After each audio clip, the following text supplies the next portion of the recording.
हर हर महादेव। कहा है कि कई जन्मों के बुरे संस्कार इस मन के संग हैं। उन कर्मों के कारण यह मन मलिन हो चुका है। श्री गुरु अर्जुन देव जी कहते हैं कि यह मात्र सत्संग में जाकर ही छूटती है। बहुत से लोग यह कहते हैं कि सत्संग सुनने को तो बहुत मन करता है, परंतु क्या करें, समय ही नहीं मिलता। किंतु विचारणीय बात है कि यदि हमारे पास सांसारिक कार्यों के लिए समय है, तो फिर सत्संग के लिए समय क्यों नहीं है। आपको यदि आज कोई कह दे कि इस जगह आपको सम्मानित किया जाएगा, तो वहां आप सभी कार्यों को छोड़कर भी पहुंच जाते हैं। क्यों? वहां पर आपको सम्मान जो मिलने वाला है। और यदि कोई कहे कि आपकी लॉटरी लग गई है, तो आप सब कुछ छोड़कर पैसे लेने के लिए चल पड़ेंगे।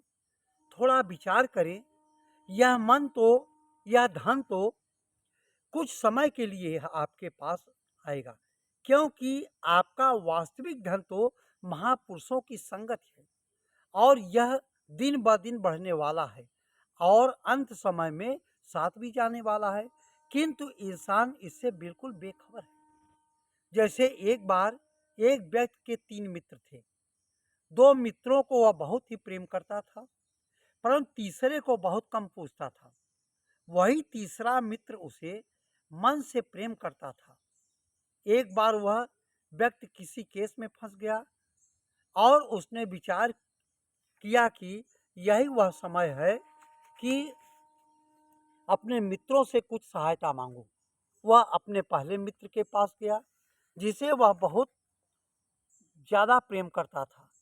उसने उस मित्र को सारी वार्ता सुनाई और कहा कि मुझे इस समय तेरी सहायता की आवश्यकता है।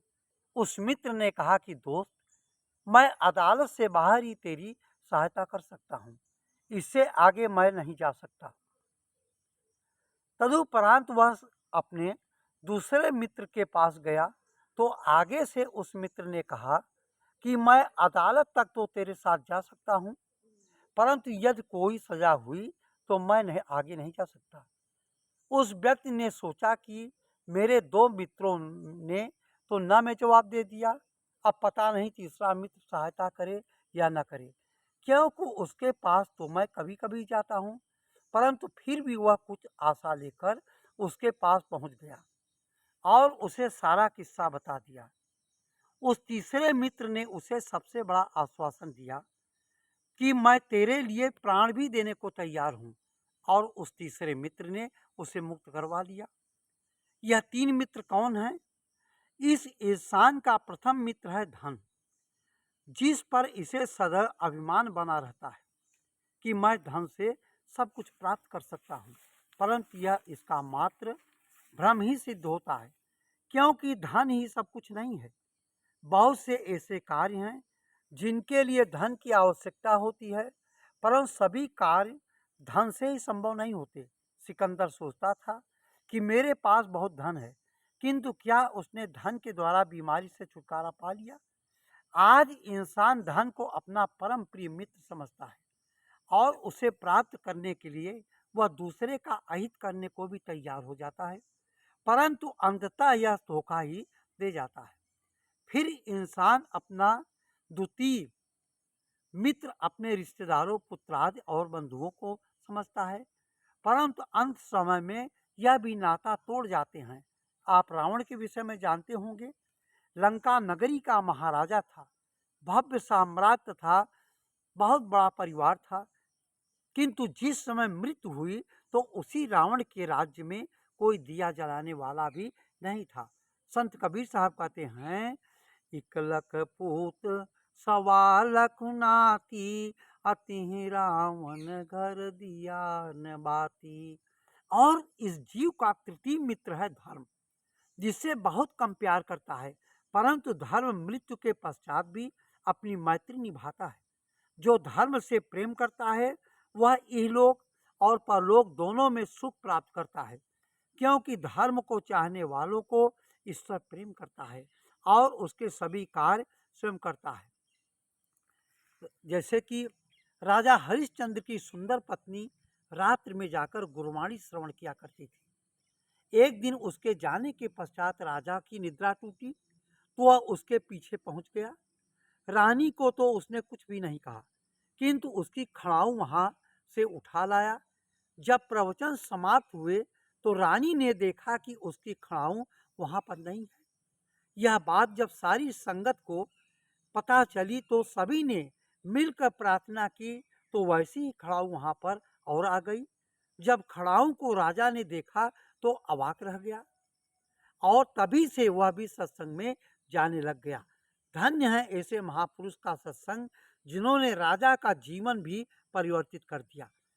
इस बार से के माध्यम से भाई गुरदास जी कहते हैं कि रात्रि के समय रानी तारा गुरुवाणी सुना करती थी। गुरुवाणी का भाव सत्संगी है। गुरुवाणी अर्थात गुरु द्वारा उच्चारण की गई वाणी, गुरु के मुखारबिंद से निकले हुए प्रवचन ही सत्संग हुआ करते हैं, जिसमें संपूर्ण मानव जात का कल्याण निहित होता है। इसीलिए प्रभु श्री राम कहते हैं कि प्रथम भक्ति संत महापुरुषों की संगत होता है और द्वितीय भक्ति कथा को प्रेम से श्रवण करना होता है। जिससे प्रभु की कथा से प्रेम हो जाता है, उसके हृदय में प्रभु का प्राकट्य हो जाता है। क्योंकि जब ऋषि वाल्मीकि जी प्रभु को निवास बताते हुए कहते हैं, क्या कहते हैं, सुनहु राम अब कहूँ निकेता, अजहाँ बसऊँ सिय लखन समेता, जिनके श्रवण समुद्र समाना, अकथा तुम्हारी सुभग सरिनाना।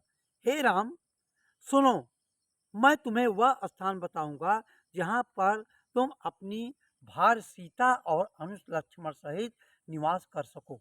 वह स्थान भक्तों का हृदय, जिसके कान ऐसे समुद्र के सदृश हैं, जो आपकी कथा रूपी अनेकों नदियों के माध्यम से भरते रहते हैं, परंतु फिर भी प्यास नहीं बुझती। यदि हम संत महापुरुषों के पास चले भी गए और कथा को प्रेम से श्रवण नहीं किया तो भी लाभान्वित नहीं हो सकते। क्योंकि जब भगवान शिव और सती अगस्त ऋषि जी के आश्रम में गए तो ऋषि अगस्त जी ने बहुत प्रेम से प्रभु की लीला का वर्णन किया, जिसे श्रवण कर भगवान शिव आनंद मग्न हो गए।